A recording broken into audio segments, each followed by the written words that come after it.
Esta cortina. Vamos a grabar la reunión.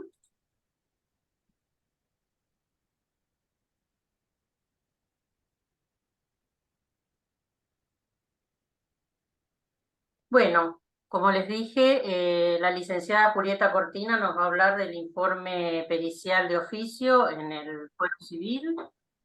Eh, no sé, Julieta, ¿querés presentarte?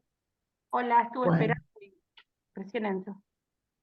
bueno, gracias como siempre Ana María, Karina, Balsamelo y Carlos, que hoy no está, Nos pero bueno, abandonó hoy.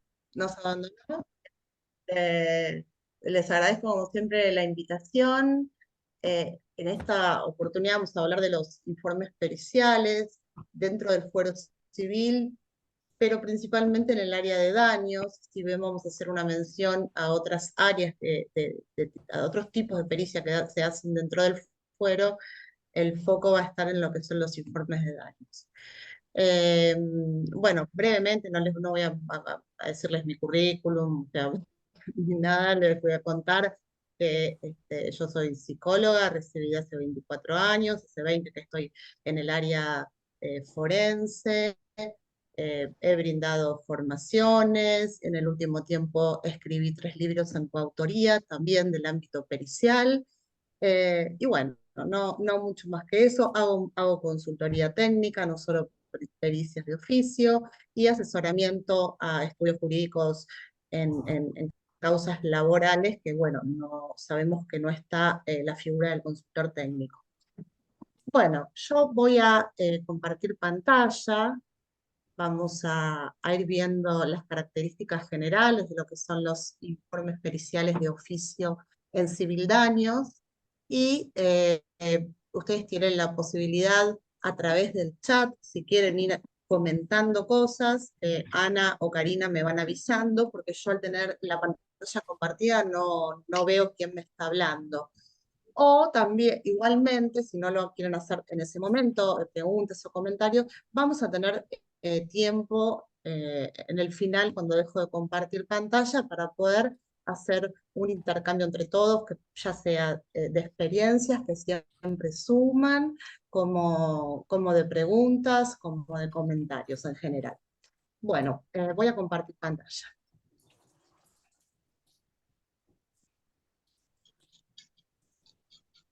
Un poquito.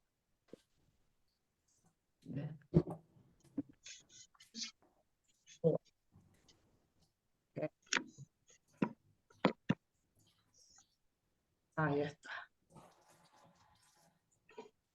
Bueno, para empezar a hablar de los informes periciales de oficio, yo elegí dentro de lo que es el Código Procesal Civil y Comercial de la Nación estos 2 artículos. Sepan ustedes que de todas maneras en esa sección del código que se llama Prueba Peritos, tienen todos los artículos que regulan nuestra tarea, desde los tiempos de aceptación de cargo hasta las impugnaciones, todos los artículos que regulan la tarea y el proceder de quien va a desempeñarse como perito de oficio.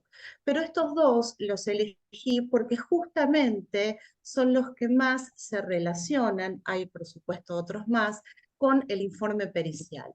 Los voy a leer para después comentarlos. El primero es el artículo 472, que dice que el perito presentará su dictamen por escrito con copia para las partes, contendrá la explicación detallada de las operaciones técnicas realizadas y de los principios científicos en que se funde. Bueno, y los consultores técnicos de las partes, dentro del plazo fijado al perito, podrán también presentar por separado sus respectivos informes, cumpliendo los mismos requisitos. ¿Por qué digo que tiene que ver con el informe? Porque está hablando del dictamen por escrito. O sea, esto ya es lo primero que tenemos que saber, que nosotros vamos a hacer presentaciones escritas. Y a través de esas presentaciones escritas, no solo vamos a contar un caso, sino que vamos a hacer nosotros con nuestra identidad profesional.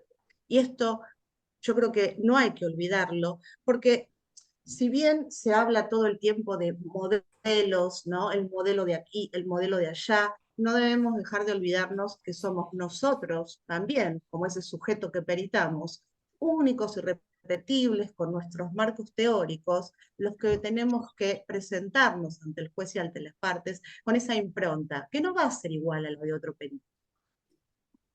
Dice dictamen por escrito con copias para las partes. Bueno, esto obviamente ya no es así.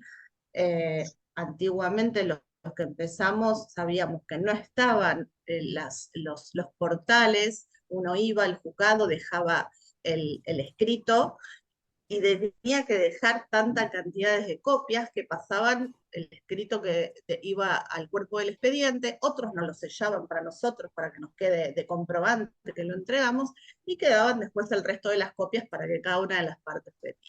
Bueno, esto ya no es así, o sea, este código ya quedó un poco, este artículo ya quedó un poco de modé porque ya no entregamos copias, pero el resto sí se mantiene igual.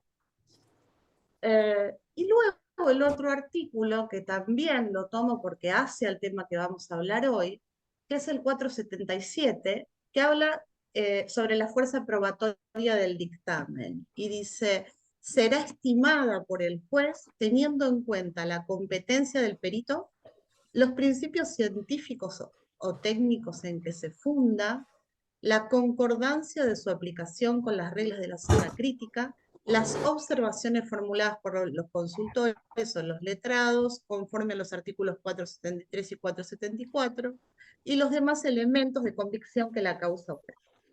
Entonces, ¿qué estamos viendo acá? Que la fuerza probatoria del dictamen pericial, o sea, la fuerza probatoria, eso que al juez lo va a llevar a poder apoyarse o no en una decisión. Por supuesto, ¿quién la va a estimar? El juez o el tribunal. ¿Solamente eso? No, va a haber también otras presentaciones, como pueden ser las de los consultores, como pueden ser las impugnaciones, como pueden ser las audiencias de testigos o la audiencia de oralidad, en el caso que nos convoquen a una audiencia de oralidad. Todo esto va a ser lo que el juez va a tomar o no, porque sabemos que no es vinculante, tampoco está obligado a apoyarse en aquello que nosotros estamos exponiendo en el informe, pero sí es importante la rigidez científica, la profundidad y las explicaciones técnicas para justamente dar eso que el juez necesita, que es que lo ilustremos sobre aquello para lo cual no cuenta con conocimientos. Entonces tenemos dos artículos. Uno, que el dictamen es por escrito y que tiene que tener todas las explicaciones técnicas. Y el otro que habla de lo importante que puede llegar a ser para justamente poder probar o no algo. Si bien, y recalco, es no vinculante, nosotros tenemos que poder dar la mayor cantidad de elementos posibles para que ayuden esa decisión. Bueno, vamos a la próxima filmina. Y ahora sí, nos metemos en el informe propiamente dicho. Ustedes van a ver cantidad de modelos de informes, y está bien, cada profesional, y yo digo que también, ¿no? O sea, trato de estimular a que así sea, va a tener su impronta, va a tener su estilo, va a tener su lenguaje, pero para mí hay algunos pilares que no deberían faltar, y son estos que vemos acá. El primero, el lenguaje. Nosotros en nuestra profesión, cada uno tendrá un marco teórico al que adhiere, desde el cognitivo-conductual, el lacaniano, el freudiano, en fin, el que está más con la Gestalt. Y es importante que esos lenguajes y esos tecnicismos no aparezcan en el informe dando por sentado que aquel que lo va a leer lo comprende. Por eso esto del lenguaje claro. ¿Qué quiero decir? Es quizás para ustedes imprescindible hablar del mecanismo de defensa X que tiene el evaluado. Perfecto, se puede poner, pero no se puede seguir de largo. Hay que explicarlo. El que lo va a leer no tiene por qué ser de nuestro marco teórico, y ya sabemos que además no es tampoco de nuestra profesión. Puede ser el médico legista que solicitó un informe psicodiagnóstico, el mismo juez o bien las partes. Entonces, el lenguaje claro tiene que ver con eso, no con evitar algún término que quizás para nosotros es importante, sino con, aunque sea entre paréntesis, explicarlo. Aclaración de términos técnicos, bueno, estos dos van juntos. Vamos a esto de conciso. Conciso. Conciso no es corto, conciso no es breve, conciso no es decir dos cosas y tiene daño y no tiene daño y terminó el informe. Conciso es ajustado, conciso es no irme por las ramas, y también tomar como columna vertebral los puntos de pericia. Los puntos de pericia y cuál es el hecho que se está ahí haciendo la evaluación psicodiagnóstica pericial. A veces nos encontramos en algunos informes que se leen que como que arranca el perito y no se sabe hacia dónde va. No se sabe hacia dónde va. Incluso he leído informes donde se va a un puerto que no es. Por ejemplo, causas de determinación de la capacidad, donde no hay que estimar daño psíquico, no se utilizan baremos, no es porcentaje de incapacidad, y de repente el desconocimiento lo llevó al perito a terminar en una conclusión otorgando daño, ¿no? Entonces, bueno, leer la demanda, leer la contestación de la demanda, leer la apertura a prueba y tomar como eje esa columna vertebral.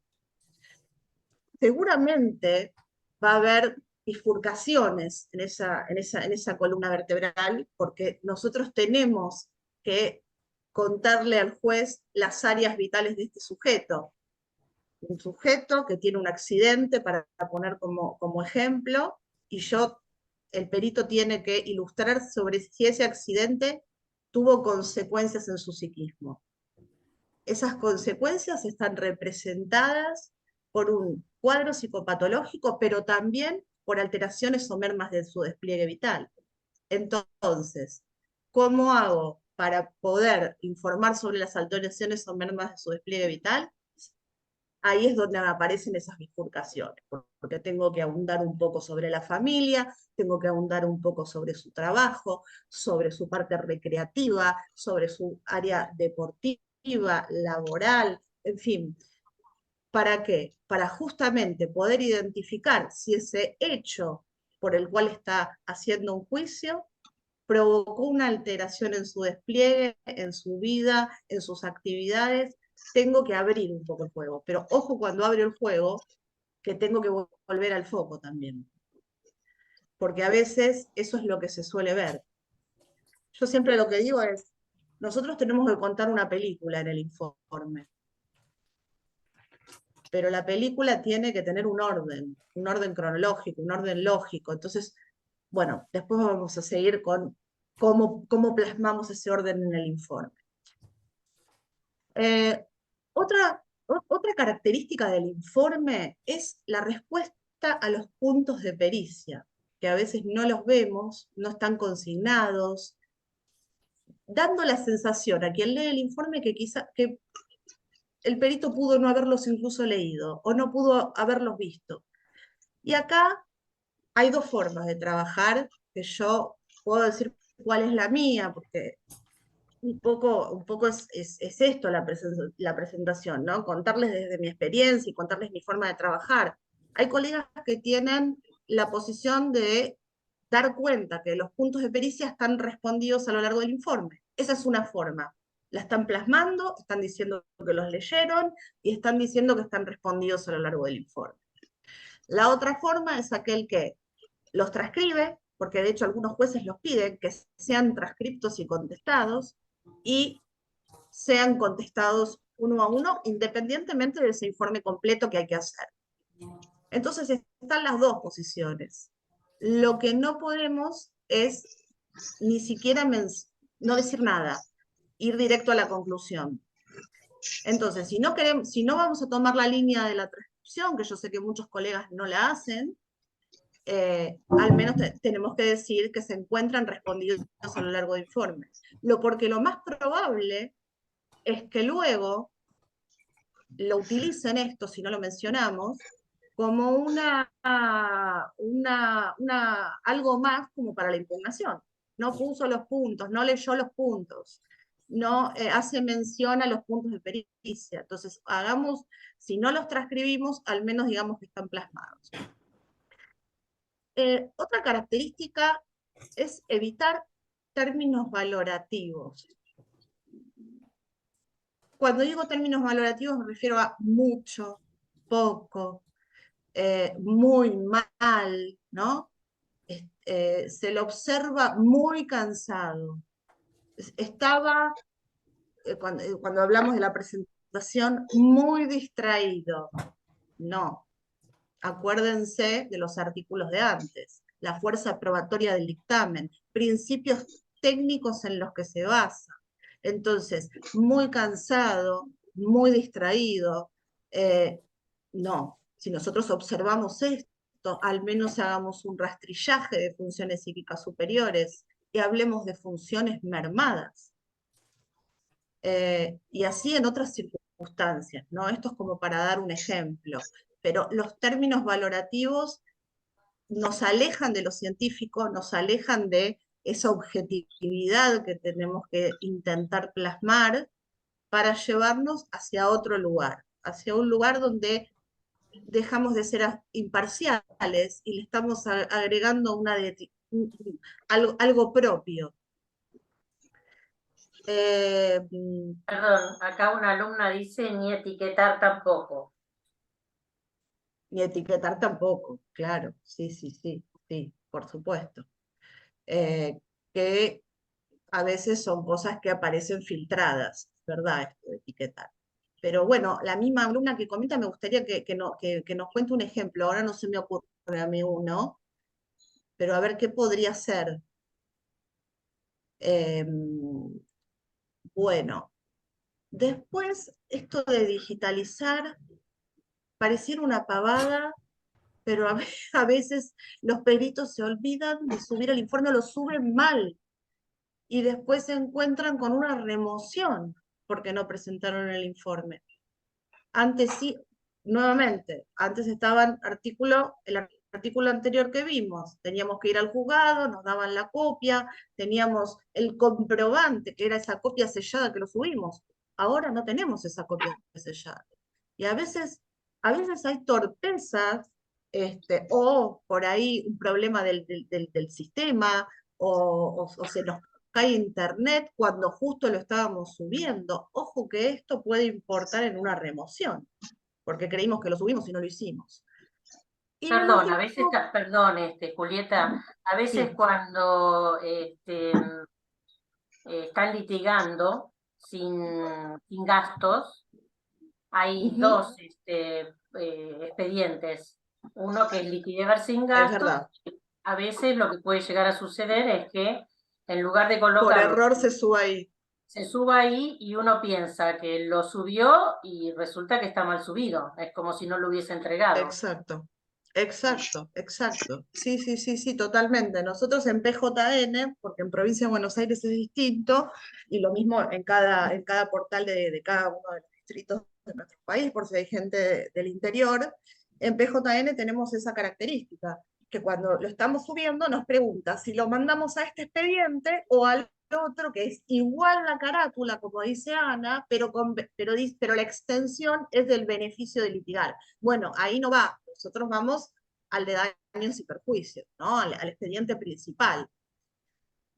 Bueno, ahora vamos a ir a lo que yo algo mencioné antes, que es al tema de la organización del informe. ¿Mm? Esta es una posible, ¿no? Una posible organización. ¿Por qué digo posible? Porque van a encontrarse con otros estilos y también está bueno, ¿por qué no?, de que tomando estos ejes, si se quiere, de las cosas que no podrían faltar, creen una organización diferente. Ahora voy a dar un ejemplo. Eh, Perdón, fuimos a la misma, acá está, me confundí, esta era una filmina anterior. Bueno, cuando hablo de la organización, de la estructura, lo primero es el título. Todo escrito judicial tiene que tener un título. En el caso de los informes, bueno, podemos encontrarnos con presenta informe, eleva dictamen, eh, perito psicólogo, presenta informe pericial psicológico, o sea, algo como más completo, más largo. Cualquier título que dé cuenta del contenido que estoy entregando. Esto es muy importante y esto aplica para todos los escritos judiciales que hagan. Si ustedes están apelando en horarios, bueno, el título va a ser perito apela. Si ustedes están pidiendo, informando algo, informa o hace saber. Siempre tenemos que pensar al momento de poner el título, ¿qué estamos diciendo en el nudo, en la trama de aquello que escribimos? Luego vamos a tener el apartado con los datos principales de la causa, donde nos presentamos nosotros, ¿no? En el caso mío, licenciada fulana de tal, matrícula tal, podemos poner el quit, la dirección. En los autos caratulados, y ahí, entre comillas, ponemos el nombre completo de la causa, expediente número tal, se presenta y dice. Ese puede ser un apartado posible. Si a veces ponen el nombre de la carátula, lo ponen al principio, otros lo ponen al final, pero ¿qué no puede faltar en este apartado? Los datos personales de ustedes y los datos de la causa. Lo que yo hago, al menos, es enseguida de ese apartado, informo la cantidad de encuentros que se hicieron y si se presentaron consultores técnicos o no. En el caso de que se hayan presentado, ya lo consigno con el nombre y con la matrícula. En el caso que no se hayan presentado, bueno, no se presentaron los consultores técnicos propuestos por las partes. Es importante la presencia del consultor técnico. Si ustedes hicieron más de un encuentro, ahí cuando consignan, yo les sugiero que consignen.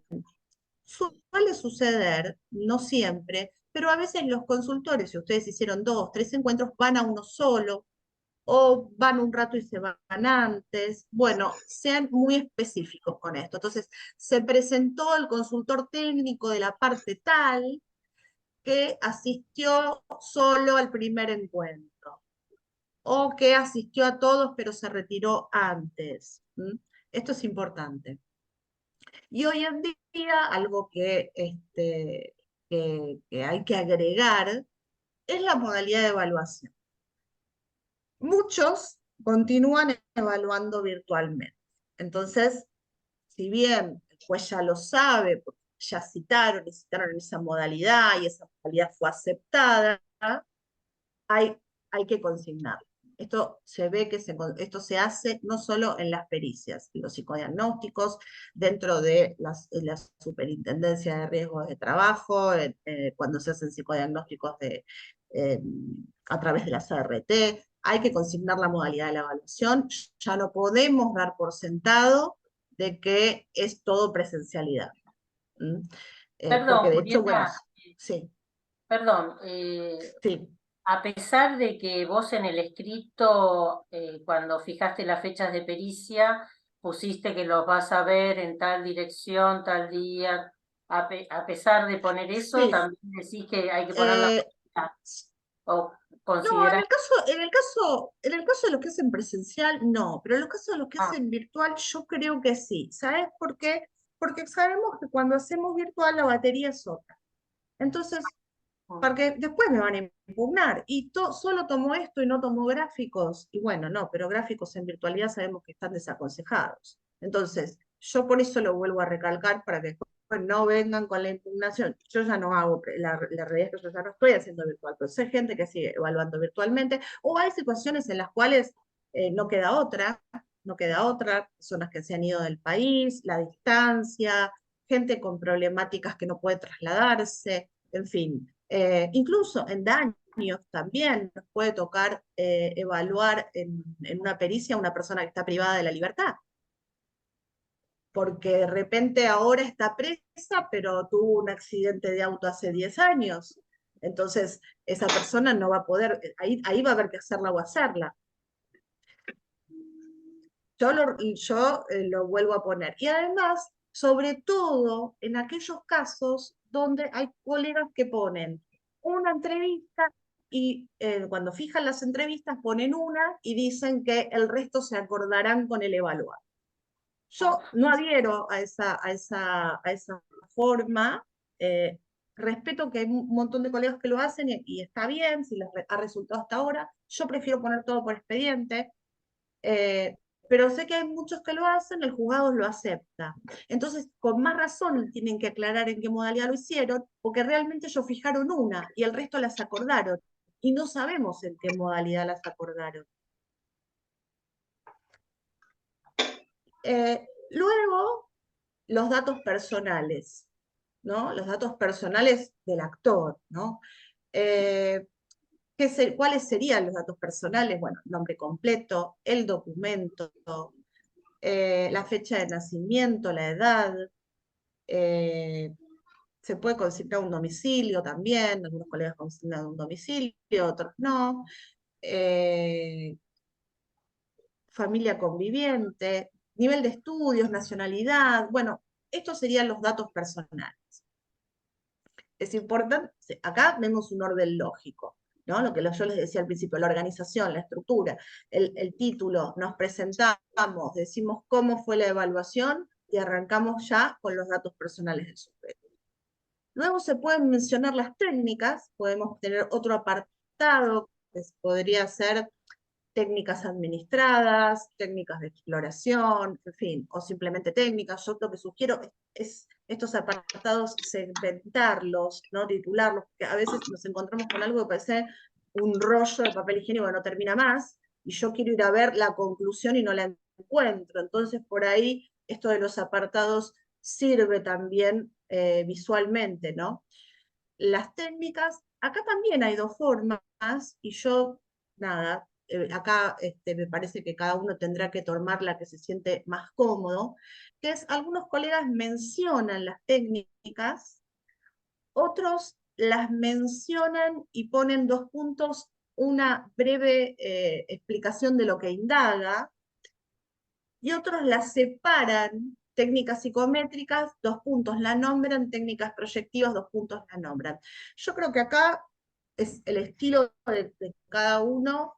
eh, a veces yo les doy, a ver, en un principio yo ponía las técnicas, ponía dos puntos y ponía lo que cada técnica, por supuesto, de una manera muy sintética. Por ejemplo, persona bajo la lluvia, técnica gráfica que evalúa al sujeto en una situación estresante, o el desiderativo, las defensas, qué sé yo.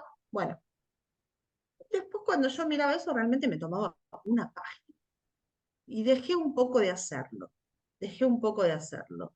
Quizás en algunos casos donde uno por ahí utiliza alguna técnica que puede llegar a ser no tan conocida, pongámosle, como puede ser un HTP, un PBL, sabemos que son técnicas que son conocidas, que los jueces conocen, que las ven en todas las pericias, en fin. Pero de repente un IHL, por ahí no sabe el juez qué es, entonces sí, pero ahí ni siquiera hace falta mucho explicarlo, porque ya con que yo explique la sigla, un poco estoy contando de qué se trata. El IHL es un inventario de hostigamiento laboral. Entonces, bueno, al menos no poner solamente la sigla, sino poner la palabra completa.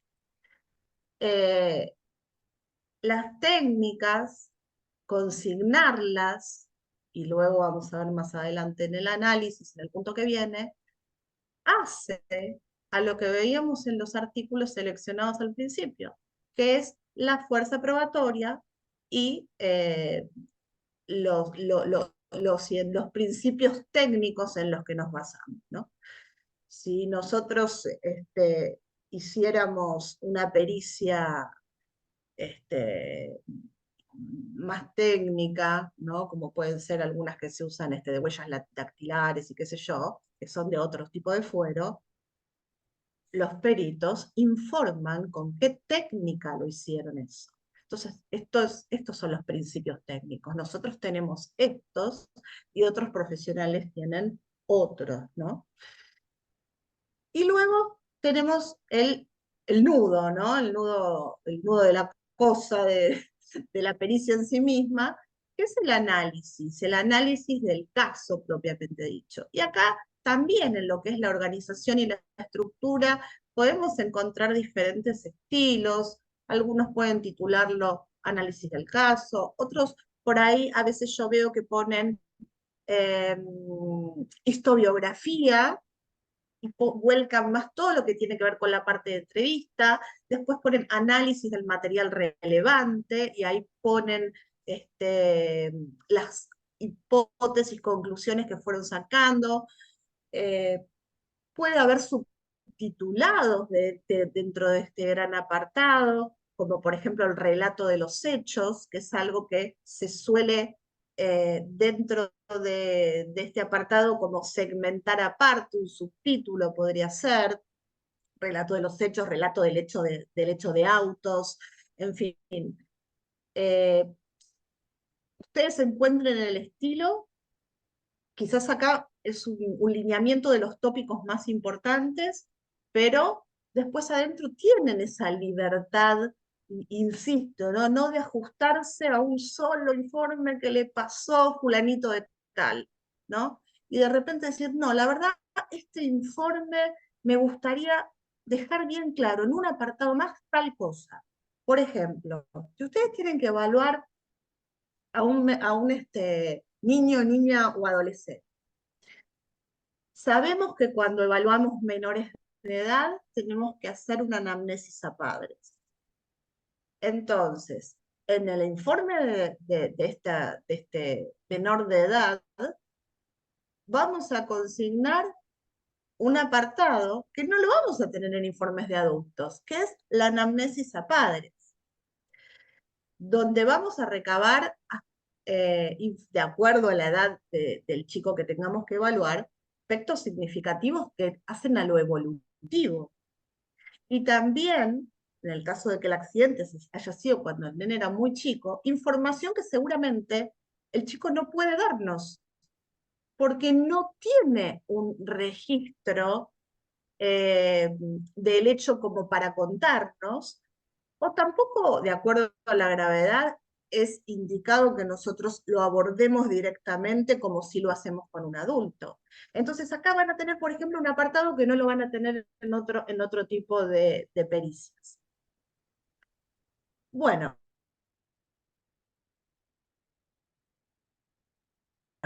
entonces la historiografía, el relato de los hechos y luego el análisis.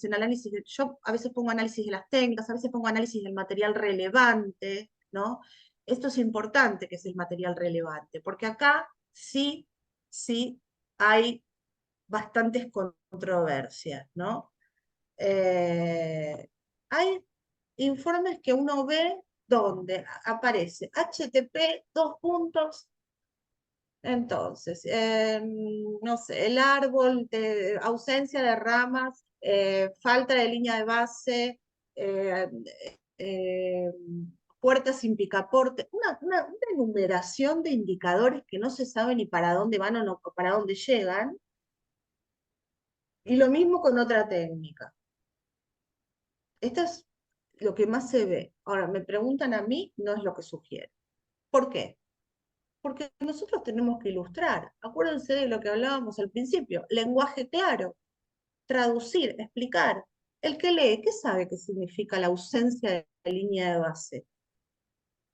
Entonces, siempre trabajar en recurrencia y convergencia. ¿Para qué poner indicadores que además no van a apoyar quizás aquella conclusión a la que arribamos? Entonces va a ser tomado como algo suelto y aislado, una aguja en un pajar, para una posible impugnación. Acá es donde más a veces puede haber eh, tropiezos. ¿Por qué? Porque en el afán de querer justificar aquello que estamos diciendo, estamos dando un exceso de indicadores que no van que no necesariamente todos van a confirmar aquello que queremos contar. Por eso el principio es la recurrencia y la convergencia. Podemos empezar no a segmentar las técnicas y sí a empezar a hablar de lo arrojado y de las hipótesis. O inclusive hay indicadores que hasta se repiten. Hay indicadores que pueden aparecer en un HTP y pueden aparecer en un PBL. ¿Y por qué no lo puedo contar de una manera integrada? Entonces yo puedo decir que las técnicas gráficas dan cuenta de que el sujeto se autopercibe con dificultades para la relación con el otro, que su autoestima está disminuida, porque todo eso me lo están contando los mismos indicadores en las gráficas. Por ejemplo, los tamaños tienen que ver con el autoconcepto, tienen que ver con la autoestima. Entonces, ¿qué vamos a decir? Que en el HTP, en la casa, la figura chica, en el árbol, la figura chica, en el PBL, la figura chica. No, digamos, en las gráficas podemos observar que, y siempre la recurrencia y convergencia, también hacerla con la entrevista. A veces sucede en este apartado, que es en el apartado del análisis de las técnicas, que nos olvidamos de que la entrevista es una técnica. Entonces, nosotros percibimos, observamos en la entrevista un sujeto con una autoestima disminuida, con un bajo autoconcepto, con una imagen corporal también, ¿no? Mermada, quizás tuvo un accidente con una lesión estética. Y eso cuando vemos en los gráficos, todo esto, la alteración de la gestalt corporal, los tamaños chicos, hagamos la recurrencia con la entrevista. Lo mismo puede pasar con un Roger. Eh, Tenemos una agrupación que es el CDI positivo, que es, por ejemplo, la inhabilidad social, es el sujeto retraído, es el sujeto tímido. Bueno, ¿por qué no integrar todos los indicadores en donde vemos esto y decir, y esto además se confirma, ¿no? O se pudo observar cuando le mencionó en las áreas de despliegue vital, nos menciona que no tiene actividades por fuera de lo que es lo endogámico, no tiene vínculos sociales. Entonces, la recurrencia y convergencia no solo es entre las técnicas psicodiagnósticas, sino es con la entrevista. Es más, es principalmente con la entrevista. Es principalmente con la entrevista.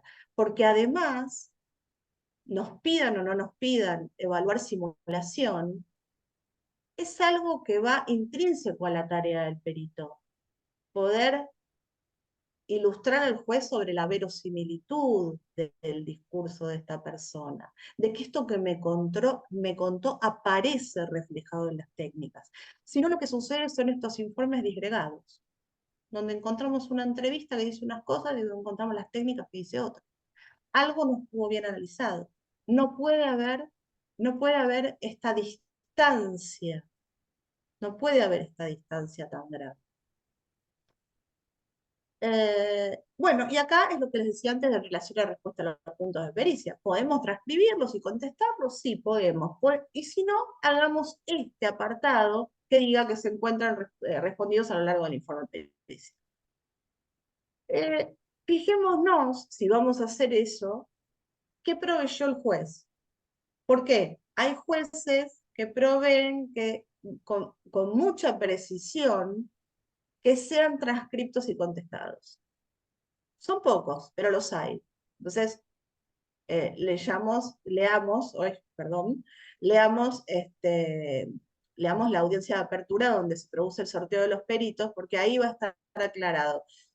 Hay algunos juzgados no me acuerdo qué número fue, no sé si es el 1 o el 101, no, creo que es el 1, creo que el juez, bueno, no voy a nombrar al juez, pero creo que es el juzgado 1, que entrega, produce, ¿no? No es que entrega, una hoja de audiencia de apertura de prueba que tiene como un gráfico con 3 columnas donde establece, por ejemplo, aceptación de cargo 3 días, entrega de informe, en tal fecha la audiencia de oralidad, y deja, es más, ya deja sentado si hay o no adelanto de gastos, y también deja sentado este tipo de cosas. Entonces, siempre también leer eso, porque a veces puede haber algún pedido especial del juez en el momento del sorteo. Incluso también puede haber puntos de pericia solicitados por el juez.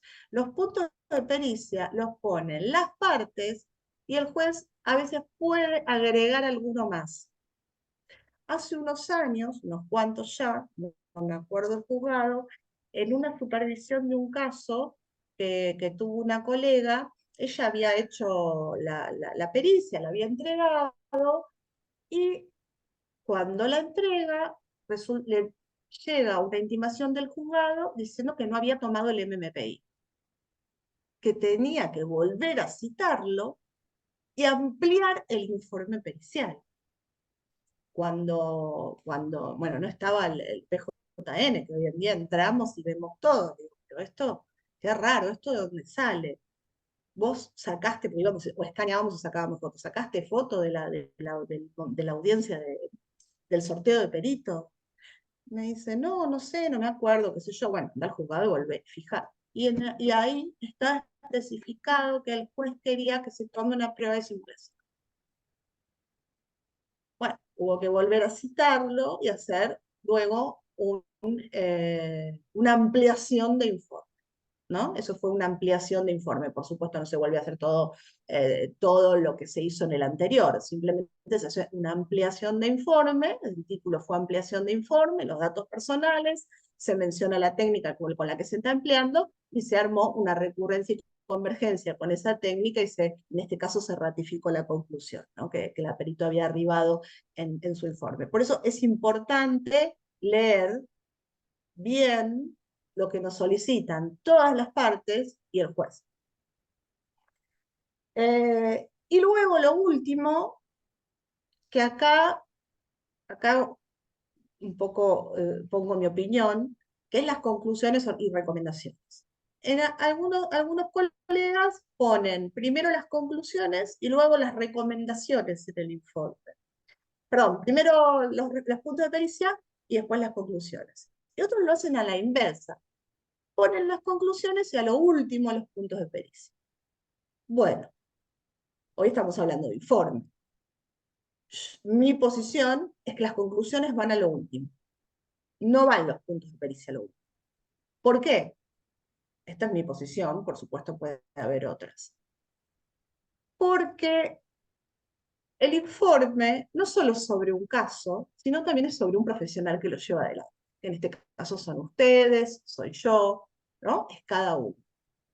Y tiene que tener nuestra impronta, nuestra identidad.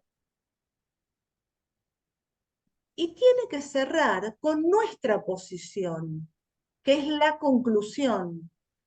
No puede cerrar mi criterio con los puntos de pericia que me presenta una de las partes. El cierre es nuestro. Esto es, pero bueno, nada, tampoco es que va a cambiar tanto si lo hacen diferente. Yo les cuento por qué lo hago así, porque creo que el informe tiene que cerrar con mi posicionamiento, que es mi conclusión, y no el punto de pericia que se le antojó a la parte, que a veces son puntos de pericia absolutamente de copio y pego, desajustados, que no tienen absolutamente nada que ver ni siquiera con el caso por el que se nos sorteó. Entonces es como que hasta quedaría desprolijo terminarlo contestando cosas que ni siquiera eran para ese caso, lo que se nos pedía, ¿no? Eh, ¿Por qué pongo acá lo que no debe faltar? No implica que sea lo único que puede estar. Eh, para mí, estos son como los grandes ejes de lo que no puede faltarle a un informe. Pero no, esto no implica que puede haber más cosas. Por eso les daba el ejemplo de la anamnesis a padres. Y tengo otro ejemplo más que se me ocurre ahora.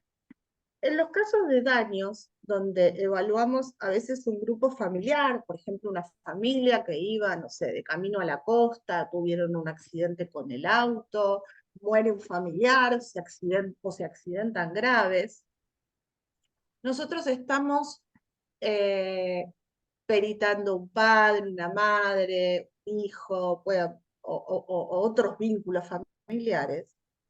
Y lo que observamos, si bien hacemos el informe individual de cada uno, lo que observamos muchas veces en casos realmente graves es una alta disfunción del sistema familiar.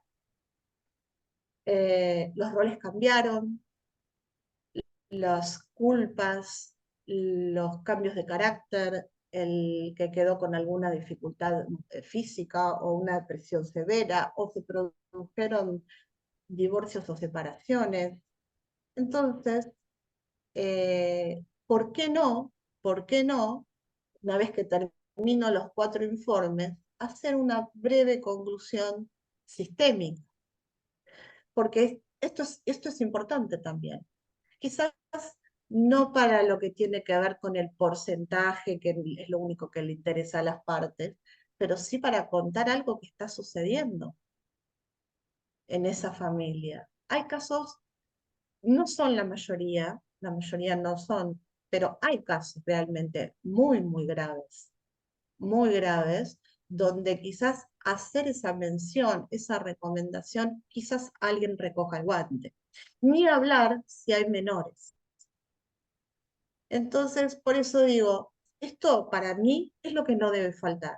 Pero eso no implica que ustedes pueden ponerle más cosas que tengan que ver, por supuesto, ¿no? Y su sello personal y su estilo. Bueno, a ver, esperen que se me... Ahí. Bueno, acá... Ay, esperen que se me está yendo. Ahí está. Bueno, entonces hablamos de los artículos que un poco rigen el tema del informe, hablamos de las características generales del informe y hablamos de la organización y la estructura del informe.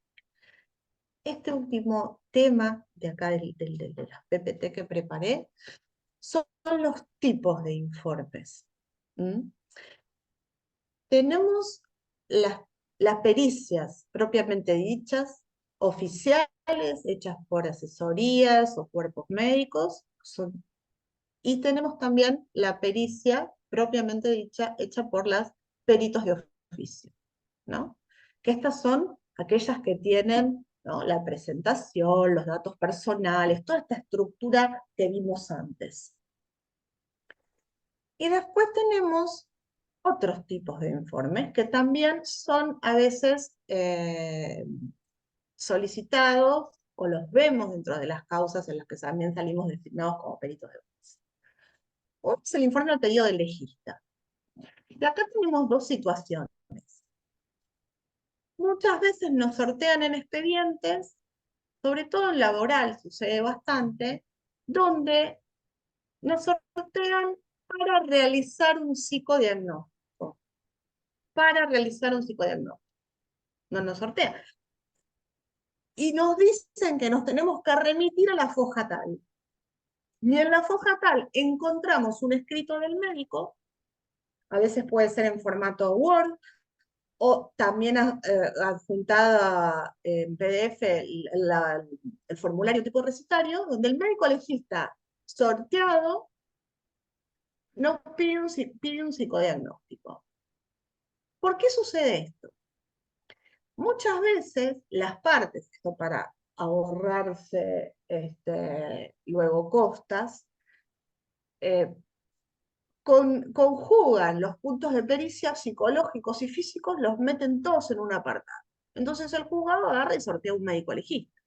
Y el médico legista dice, no, bueno, yo la parte psicodiagnóstica no la hago. Entonces, ¿qué hace? Presenta en el expediente esto y el juzgado lo lee y no sortean para psicodiagnóstico. Ustedes me dirán, ¿cuál es la diferencia? Bueno, ese juzgado que nos sortea bajo esa categoría, lo que pretende es que si hubiera un daño, sea el médico legista, luego de leer toda la prueba médica y psicológica, el que indique un daño global psicofísico. Que para eso hay tablas, está la tabla de McBride, hay algunas tablas que usan los médicos, donde se integra los dos rubros, no parecerían discriminados. El informe va a ser igual al que vimos antes, a la estructura, porque acá ustedes son sorteados, son auxiliares. Lo único que no vamos a responder los puntos de pericia, porque es a pedido del legista. Obviamente, hay que leerlos. Que no los respondamos no significa que no hay que leerlos. ¿Por qué? Nosotros en nuestro informe tenemos que dar la información para que el médico los conteste. No, lo que no quieren también es en el caso de que hallemos daño que pongamos un número. Básicamente lo que no quieren es eso. Pero el informe, el análisis de las técnicas, la entrevista, la conclusión, donde vamos a decir si hay un cuadro psicopatológico y si ese cuadro tiene una relación causal o concausal, la sugerencia de tratamiento, todo eso va igual. Todo eso va igual. Básicamente lo que no quieren es que demos el porcentaje porque, bueno, ese juzgado estima que el daño es integral y no estarían los dos rubros separados. Que bueno, ahí podríamos entrar en una discusión que igual hoy no es el tema. Y la otra situación de los informes los informes a pedido del legista es cuando en la misma situación un juzgado sortea a un legista para que haga todo, el legista no presenta en el expediente el pedido de psicodiagnóstico, sino que cita a la persona y le da órdenes. Entonces le da la de la radiografía, le da la de la tomografía y le da una orden que dice psicodiagnóstico. Y estos son los que nos llegan en forma particular. Obviamente tienen otra estructura estos, porque acá ustedes no son peritos. Son un profesional independiente que viene una persona fulana de tal y dice, mira, me dio esto un médico, necesito que me hagas un psicodiagnóstico. Entonces, lo titularán informe psicodiagnóstico, datos personales, a solicitud de quién lo están realizando, el informe se lo dan y la persona lo presentará en el expediente o el abogado o la persona. Entonces, tenemos el apellido del legista formal, formalizado, que es el que se hace dentro del expediente y produce en un sorteo, y tenemos el apellido del legista, donde la persona que tuvo el hecho le dieron órdenes y fue y se hizo las cosas. Esto es muy controvertido. ¿Por qué?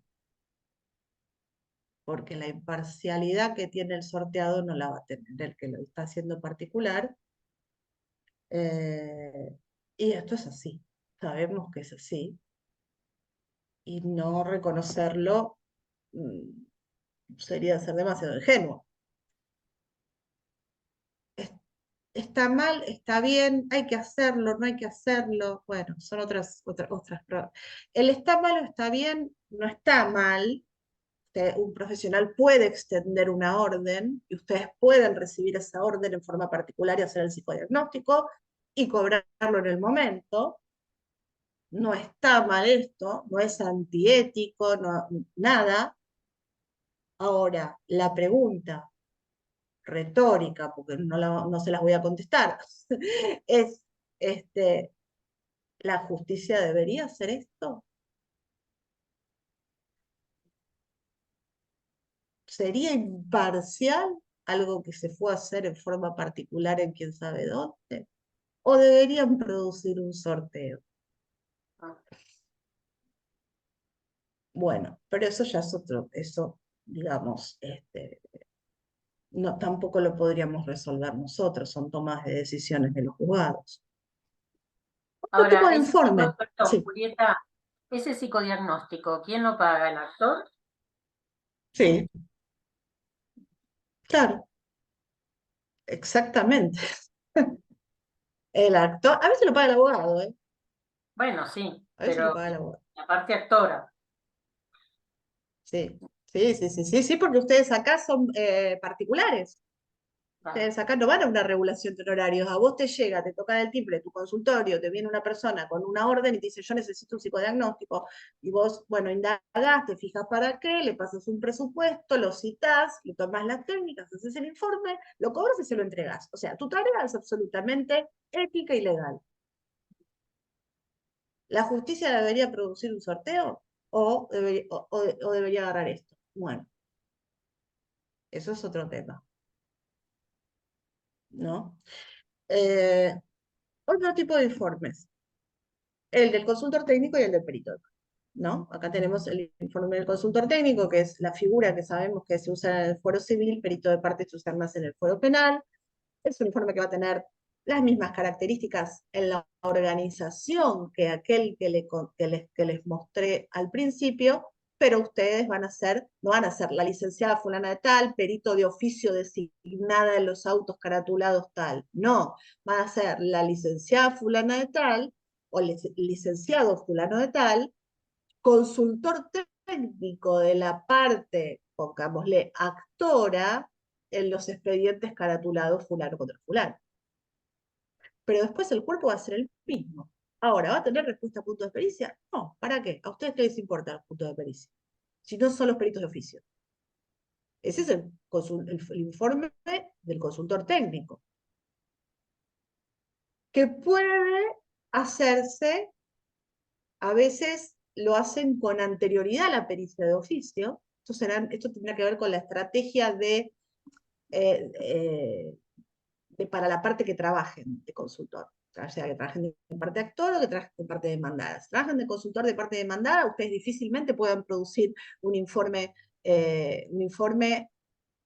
porque antes de la pericia, porque no tienen acceso al actor antes de la pericia, si son de parte demandada. Ahora, si son de parte actora, sí, perfectamente pueden presentar un informe antes y a veces la estrategia, digamos, del estudio es que así sea para generar algún tipo de plantar una posición. O pueden presentar uno después de acuerdo a lo recabado de la pericia de oficio en la que fueron a observar. Entonces, toman de ahí y presentan uno simultáneo. Eh, Y bueno, el psicodiagnóstico particular para presentar en el expediente es una figura también que es un poco parecida a la del médico, a la del médico legista. O sea, en realidad acá no hay una orden, no hay una persona que viene con una orden. A veces nos contactan abogados y dicen, mire, tengo un juicio, y a mí me gustaría presentar un psicodiagnóstico en el expediente, porque eso, bueno, nos ayudaría para toda la documentación y para, bueno, eso es un psicodiagnóstico particular. Acá no hay pedido de legista ni nada. Entonces, estas son todas las circunstancias, perdón, que se pueden dar. Esperen, que voy a tomar un poquito de agua.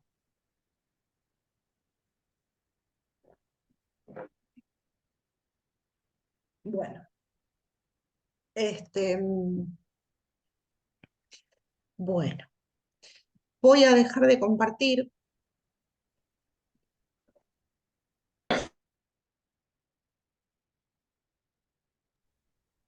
Mi abuela. Bueno, bueno, lo que tiene que ver con informes, esperen que estoy ahogada. Me tomo un poco más agua.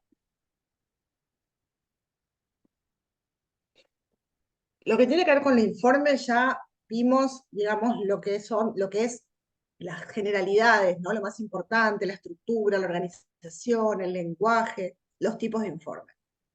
como les decía al principio, todo ha sido lo que vimos hoy enfocado a causas de daños y perjuicios. Si bien el título de la actividad era el informe pericial de oficio en fuero civil, tengan en cuenta que en el fuero civil no solo tenemos daños. Ojo, cuando digo daños es accidentes o es mala praxis, ¿no? Son ese tipo de cosas. También tenemos las causas de familia, que ahí los informes tienen otras características. O, que este sí quiero hacer mención, porque es el más diferente dentro de todos, los informes de determinación de la capacidad. Los informes de determinación de la capacidad, antiguamente llamado insanía por el artículo 152 bis, son informes que de acuerdo a la ley de salud mental y al Código Civil en su modificación del 2015, deben hacerse en junta médica. O sea, nos van a sortear conjuntamente con otros peritos para que vayamos a evaluar juntos. Digo vayamos porque normalmente hay que ir al lugar, acá no citamos si la persona viene, eh, generalmente son personas que están internadas en psiquiátricos, en neuropsiquiátricos o en geriátricos. Los que más hay de determinación de la capacidad suelen ser de personas que están en geriátricos, pero puede haber también en otro tipo de internaciones. Y acá es importante que sepan que no pueden iniciar la evaluación hasta que no esté conformado el equipo que sortea el juez. Que pueden ser psicólogo, psiquiatra, asistente social, puede ser psicólogo o psiquiatras, puede ser psicólogo, psiquiatra, neurólogo. Este tipo de evaluaciones, lo que se apunta es que se llegue, por supuesto, a un consenso dentro de quienes fuimos a evaluar juntos, que por eso justamente no debemos arrancar, porque a veces, generalmente suele suceder en este tipo de causas que no llega el sorteo y no sé por qué, pero siempre nos llega primero a los psicólogos, o a veces hay muchos sorteos que no aceptan, entonces arrancan, no pueden arrancar, tienen que esperar a que acepten todos los que el juez sorteó, y después sí, hay alguien generalmente que toma el toro por las astas, ¿no? Que es, bueno, a ver, se fija en el expediente, a ver, ya aceptó el médico, ya se aceptó el asistente social, listo, busco los teléfonos, hago el grupo de WhatsApp,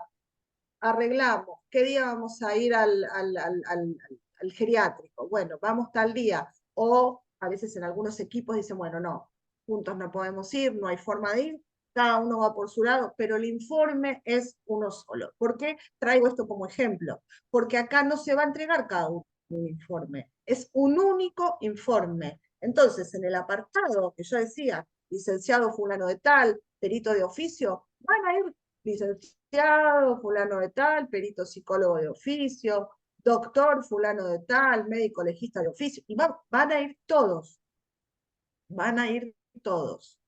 Y cada uno va a hacer el apartado que tiene que ver con la especialidad de cada uno, por supuesto. Entonces, esto es muy importante porque no solo la actividad se hace en conjunto, sino que la decisión, que es ese informe que se eleva, también se hace en conjunto. Por eso lo traigo como un tipo de informe también diferente. Dentro de civil, que son los casos de determinación de capacidad, que son los únicos donde actuamos en equipo. ¿Mm? Bueno, esperen que quiero ver si me olvido de algo.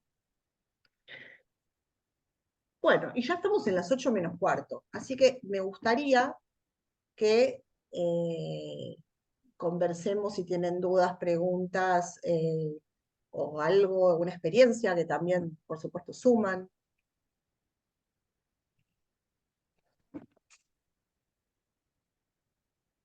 ¿Hay algo por el chat de que haya quedado de antes? Bueno, ahora no sé, Hola, si quieren buenas se tardes. pueden desmutear.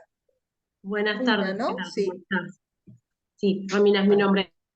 Yo quería saber cómo es que nosotros nos notifican de que fuimos sorteados. Es una pregunta. ujú. ¿Y cuánto tiempo tenemos Sí. para realizar la pericia una vez que somos notificados? Ese tipo de cuestiones. Bueno, cuando vos te anotás en cualquier distrito, o sea, vamos a hablar de PJN, que es Justicia Nacional, ¿no? Eh, Vos sacás un usuario, sacás una contraseña, tenés un acceso a una plataforma judicial donde vos vas a ir viendo las causas que te aparecen, son esas causas que a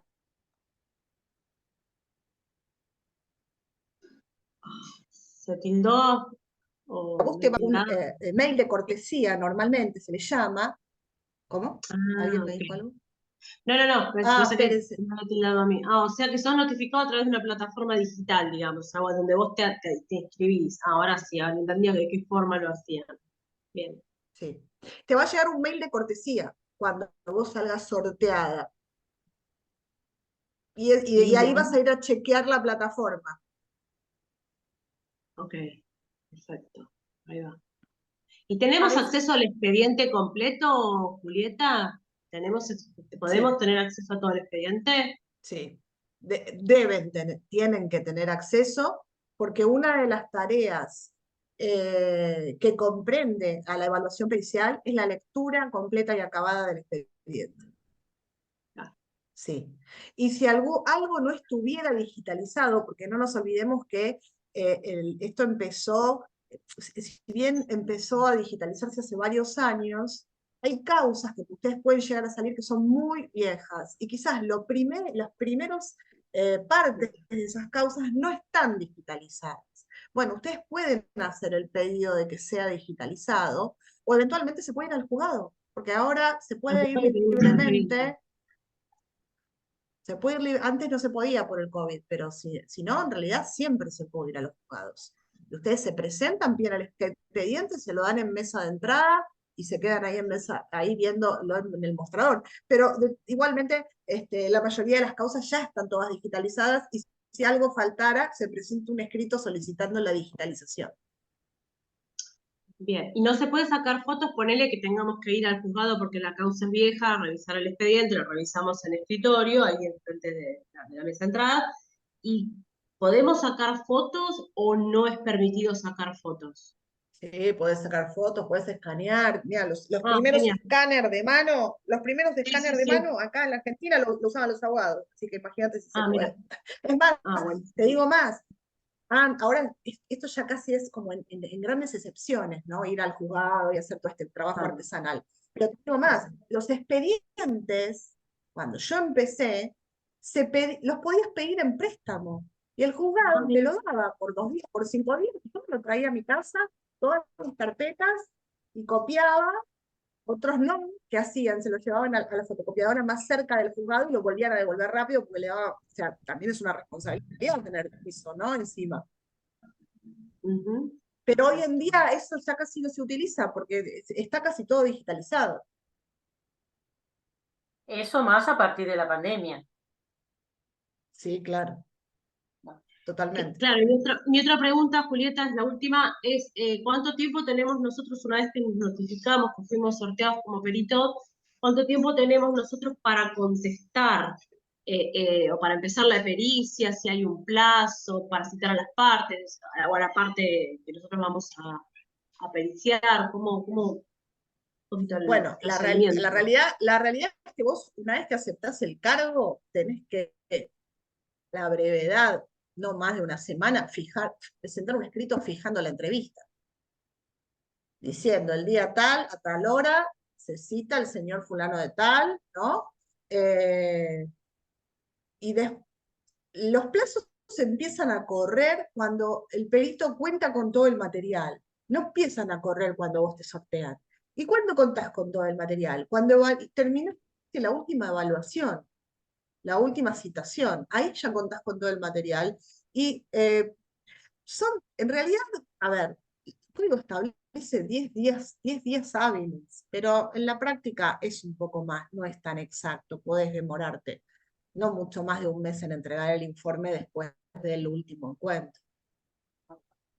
Y si no podés Porque pedir si no te van, por- podés pedir, a ver, pues hay situaciones excepcionales, o por ahí tuviste, es un expediente con mucha cantidad de evaluados, podría llegar a pedir una prórroga o otra situación o lo que fuera, que en general te la dan, salvo en los casos que hay audiencia prevista. Bueno, Ahí hay que cumplir los plazos. Que ahí aprovecho para enganchar con algo que me están preguntando por el chat de las audiencias de oralidad. Las audiencias de oralidad o de vista de causa empezó, ahora no me acuerdo, una alumno me tendría que fijar en el libro si empezó en el año 2010 o 2010. Empezó como proyecto de oralidad. Proyecto de oralidad, ya les digo, En el, do- dice, pero era una en el prueba 2007. piloto, ¿no? En Era el como una 2007 prueba empezó, piloto.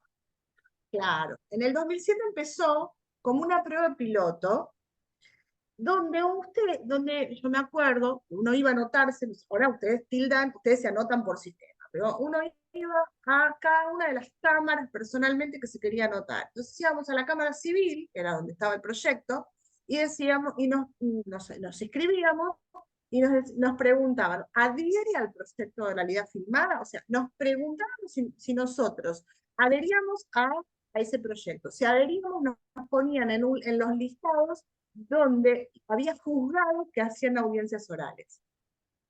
Ese proyecto resultó con buenos resultados, o sea, tuvo buenos resultados, y ya no es proyecto hoy en día, dejó de ser proyecto. Entonces, la realidad es que ustedes están anotados en la Cámara Civil, en cualquier pericia que salgan sorteados, si ese juzgado es de hacer muchas audiencias, hay juzgados que son, como que a los jueces les gusta y hacen más, van a tener audiencia. Y eso va a estar estipulado ya en el momento del sorteo, cuando a ustedes les llega la designación, que dicen que salió sortado en los autos caratulados y que tiene que aceptar el cargo y qué sé yo, también va a decir que hay audiencia en tal fecha. Y va a decir si la audiencia es presencial o es virtual, porque eran presenciales. Ahora, después de la pandemia, la mayoría de este tipo de audiencias quedaron en formato virtual, pero ya lo van a tener avisado desde el momento que reciben el sorteo. Ojo, no es una causal para excusarse la audiencia. Sépanlo. ¿Para qué son esas audiencias? Esas audiencias son para que las partes no se puedan hacer preguntas, ¿no? O sea, sería como una impugnación o pedido de explicaciones verbal. Siempre es después de que hayamos entregado el informe. Y a esa audiencia están citados en el mismo día y horario todos los peritos juntos. Pero vamos pasando de a uno al Zoom, o nos tienen en sala de espera, o si es presencial, a la sala de audiencias. Vamos pasando de a uno. Y ahí nos puede preguntar el juez, nos pueden preguntar las partes, nos pueden, a veces generalmente, miren, yo les voy a decir una cosa. Las audiencias de oralidad son menos, yo sé que se les tiene como cierto cosa de pánico, de situación de examen. Suelen ser menos complejas, suelen ser, vamos a decirlo en potencial, suelen ser menos complejas que las impugnaciones escritas. Difícilmente ustedes en una impugnación oral tengan la cantidad a veces de preguntas o de que pueden llegar a tener en una escrita, donde en una escrita tuvieron 5 días para hacerla, se la mandan, son 5 hojas donde se quejan de esto, critican lo otro, preguntan aquello. Suelen ser bastante más concisas, no pueden estar 2 horas con cada perito. Y por ahí en una causa hay 3, 4, 5 peritos. Yo este año tuve No sé una. si... Contanos la experiencia. ¿Virtual fue? Yo este año tuve una, ya cuando, como vos dijiste, ¿no? Ya cuando me sortearon, me dijeron que iba a tener la audiencia. Fue por Zoom. Primero habían fijado una fecha, después la cambiaron. Por supuesto, te informan absolutamente todo. Y esta jueza en particular, en la primera parte, entramos todos los peritos. Era un perito médico y un perito, y yo, una perito psicóloga. Primero le dio lugar al perito médico, o sea que yo escuché digamos, toda la explicación que dio el perito médico.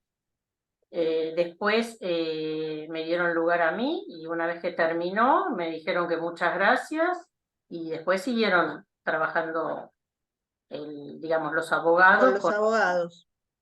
Ajá. Sí, porque lo que sucede después de que nosotros nos vamos de esta audiencia, ya sea presencial o virtual, que a veces se produce un acuerdo.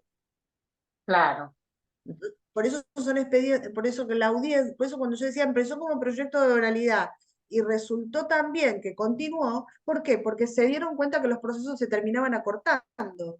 Porque a veces después de esa situación donde estaban todos debatiendo sobre algo, se producía entre las partes una situación de acuerdo y el expediente terminaba antes.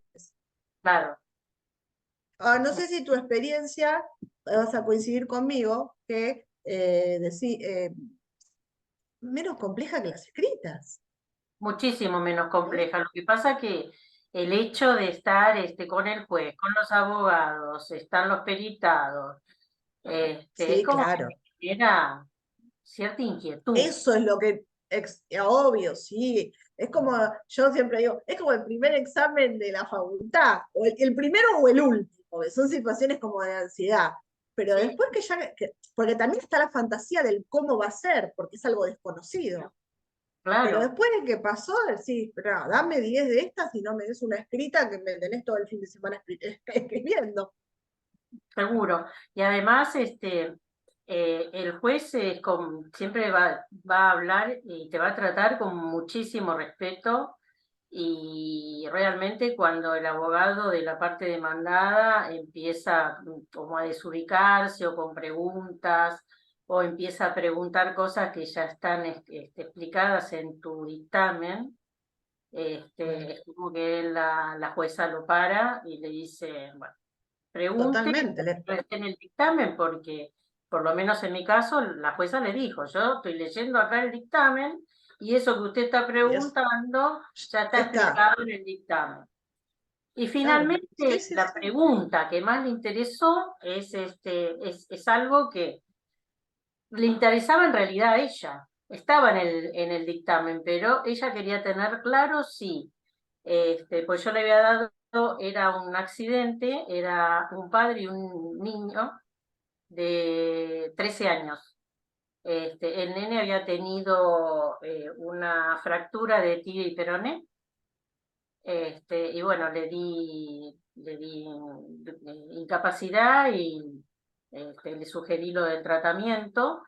Entonces, lo que la jueza me preguntó es si con el tratamiento iba a,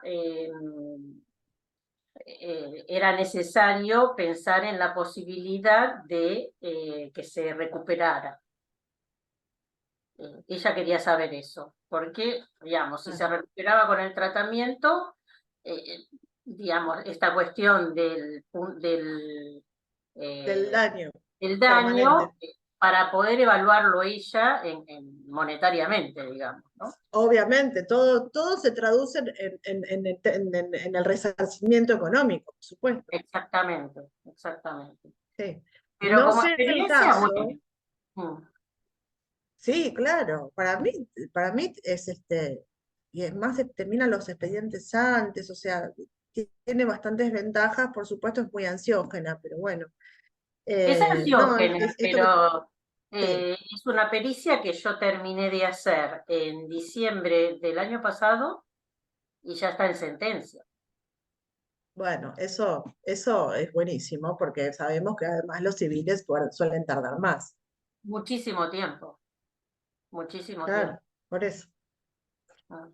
Bueno, ¿algo más que quieran compartir, comentar, preguntar? Le quería No hacer sé, una pregunta a Ana María. ¿Y Sí, cómo le respondiste a eso que te preguntaba? ¿Vos te referís a la audiencia? Sí, No, le respondí que el tratamiento lo que iba a hacer era mejorarlo, pero que el grado de incapacidad que había sugerido en mi dictamen era irrecuperable.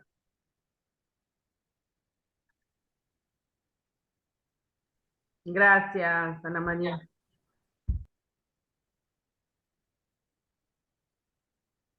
Bueno, me voy a fijar si hay alguna pregunta que...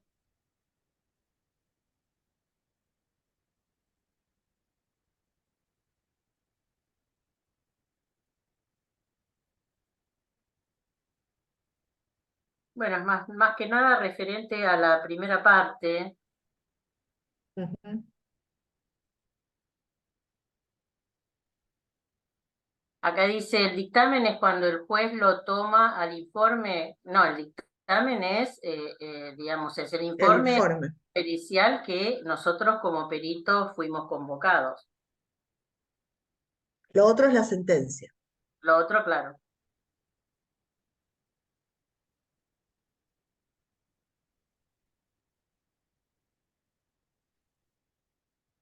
Bueno, cuando hablábamos de no etiquetar, el ejemplo que dieron es un autista o poner el obsesivo. Ah, es verdad, sí, sí, sí, sí, sí. Bueno, hoy en día ya, ya no se habla más de menores. Ustedes vieron que yo hablé de menores de edad.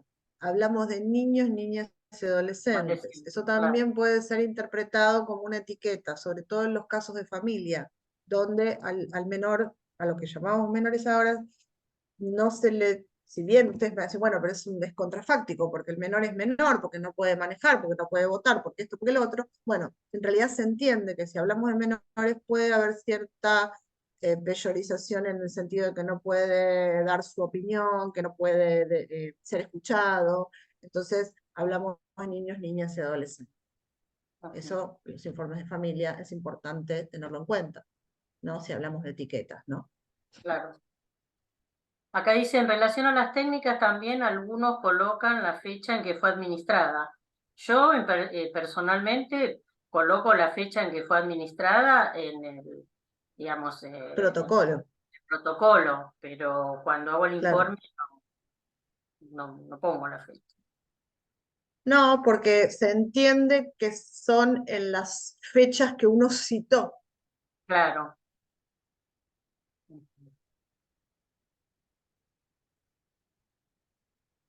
Eh, bueno, espera que hay 13 mensajes nuevos.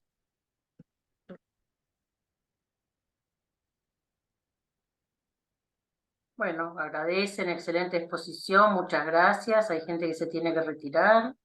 Muy buena exposición, muy clara la expositora. Gracias, no me acordaba la diferencia, dice Silvana Copi. Eh,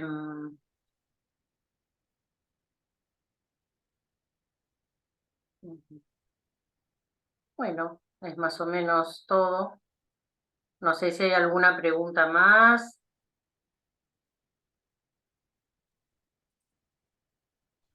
Hola, sí, yo tengo una pregunta porque como estaba tomando nota y bueno, no terminé de escuchar porque se me cortó internet. Cuando vos en esto, responder los puntos de pericia, vos dijiste que había dos formas de trabajar, ¿no?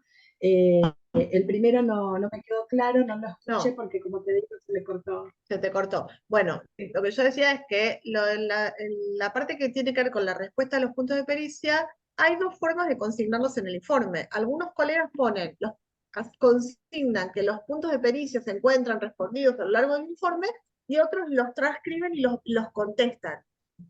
Listo, perfecto, muchas gracias. A mí me pasó una vez, el juez no me había dicho cómo tenía que hacer el dictamen. Una vez que lo presento, eh, me solicita que entregue punto por punto contestado. ¿Viste? Claro, hay juzgados que lo piden. Sí, sí, sí, sí. Yo, Pero mi postura, trabajar yo 2 veces.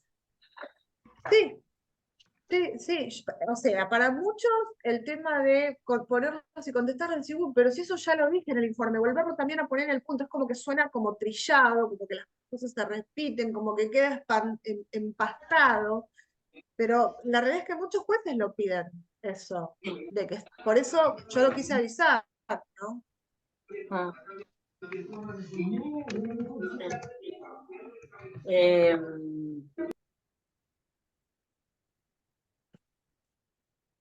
Julieta, te preguntan si realizás supervisiones. Sí, sí, sí, sí, hago. Una consulta. El juez puede pedir que se realice una técnica específica, pero si uno considera que no es necesario porque con otra técnica se puede obtener el mismo resultado, ¿qué sucede? Bueno, esto es como con el tema de los protocolos. Lamentablemente cuando lo pide el juez hay que hacerlo. No sería una explicación que convenza al juez que vos digas que podés hacer otra técnica. Te puede pasar lo que yo decía al principio de la colega que le vino de vuelta y tuvo que hacer una ampliación de informe. Lo que en todo caso vos podés sí justificar si la técnica que pide no la podés llevar adelante con el sujeto. Por ejemplo, si es una técnica que se necesita un nivel de instrucción y el sujeto no lo tiene, eso sí vos podés explicarlo. Ahora, esto de lo que el perito es el que elige la batería, esa con el juez no va. O sea, el fundamento tendría que ser un poco más de fondo, ¿no? Eh, por ejemplo, el MMPI te lo piden, la persona no tiene ni segundo grado, bueno, ahí vos tenés un argumento. Pero si la persona tiene el nivel de instrucción, y se lo tenés que hacer, se lo tenés que administrar. Para vos es necesario, y por ahí no era necesario. Pero bueno, lo tenés que hacer. Pues te va a volver con un periodo de ampliación. Ujú. ¿Querés anotar tu dirección de mail, Julieta, por si quieren hacerte alguna consulta? Bueno, se las pongo acá. Espera que abro el chat.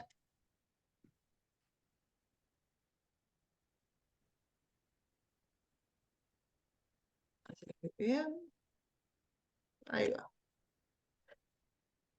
Acá hay otra pregunta, pero si el juez pide administrar Roya y no lo manejamos, y ahí nos excusamos del cargo. Bueno, a ver. Habría que excusarse, sí. La realidad es que, por empezar, hay que, por eso yo digo, antes de aceptar el cargo hay que leer. Porque hay, una cosa es renunciar al cargo y otra cosa es excusarse. Vos ya lo aceptaste, no te estás excusando, estás renunciando. Ojo con Claro. eso. En cambio, si yo lo tomo el caso y yo veo que hay un montón de cosas para las cuales yo no tengo la especialidad, ahí yo puedo invocar una justa causa para la no aceptación. Podría llegar a proponer una técnica alternativa o que con una... Bueno, veremos lo que contestan. Pero no se manden a hacer el informe y en el informe le pongan al juez, no, yo hice lo que quise. En todo caso, avísenselo antes. Claro. Igual, yo sé que el Rorschach es como el cuco del psicodiagnóstico, pero si van a hacer pericias, quizás no en todas, porque es una técnica compleja que lleva tiempo, que hay que supervisarla, que lleva tiempo de administración y mucho tiempo también de procesamiento, pero de a poco amíguense y traten de introducirla, porque la información que da un Rorschach es invaluable y en algunos casos quizás puede hacer una gran diferencia en la batería, la inclusión de un Rorschach, inclusive en la apreciación también del informe. No es lo mismo entregar un informe con 3 gráficos que entregar un informe con 3 gráficos, un cuestionario y un Rorschach. Claro. Bueno, digamos que un informe con 3 gráficos es incompleto. Absolutamente, No alcanza. absolutamente. No, no alcanza. Por supuesto va a haber hay que ver el caso, hay que ver la necesidad, a veces vemos que, a ver, se ve a la legua que no hay daño, y pues, ¿para qué voy a hacer una batería tan grande y tan compleja? ¿No? Claro, También ahí uno puede filtrar y decir, bueno, hago un poco menos porque yo ya con la entrevista necesito un par de cosas para justificar esto que yo ya estoy viendo. Pero hay casos que son sumamente complejos y que realmente una batería profunda puede echar bastante más luz. ujú, ujú. Sí. A mí me ha pasado No va. en este caso de la audiencia con vista de causa, que cuando me sortearon pedían una perito especialista en familia. Yo no tengo esa especialidad. Entonces, previo a aceptar el cargo, le mandé un escrito diciendo que no tenía esa especialidad, pero sí podía evaluar un niño, porque la especialidad era precisamente porque había que evaluar un niño. Y bueno, Claro, estuvieron de acuerdo, entonces ahí sí acepté el cargo. claro. Sí, pero que además, a ver, era un caso de edad, sí, por supuesto, de un menor y hay que tener un montón de cosas en cuenta que hacen a lo sistémico, ¿no? Pero igualmente no era un caso de familia, realmente, no era No, no era un necesario caso, pedir la especialidad, por eso, en uno de daños. claro, claro. Ujú. Bueno, Bueno, vino muy clara la exposición, como siempre, Julieta, te queremos agradecer este espacio. Acá hay un mensaje nuevo. Bueno, excelente, muchas bueno, gracias. Bueno, esperemos contar con tu presencia en otros momentos. Este, bueno, hacemos- gracias Ana y Karina, bueno, y Carlos, que mirará la grabación. No, siempre es un placer para mí, así que en el momento, seguramente ya el año que viene, este año ya lo estamos terminando, ¿no? sí, En alguna oportunidad nos encontraremos otra vez. bueno, muchísimas gracias, Julieta. Bueno, saludos a todos. Chau, Quédate. chau. Gracias. Saludos. Muchas gracias. Chao, Muchas gracias. gracias, Julieta. Chao, gracias. Noches, gracias.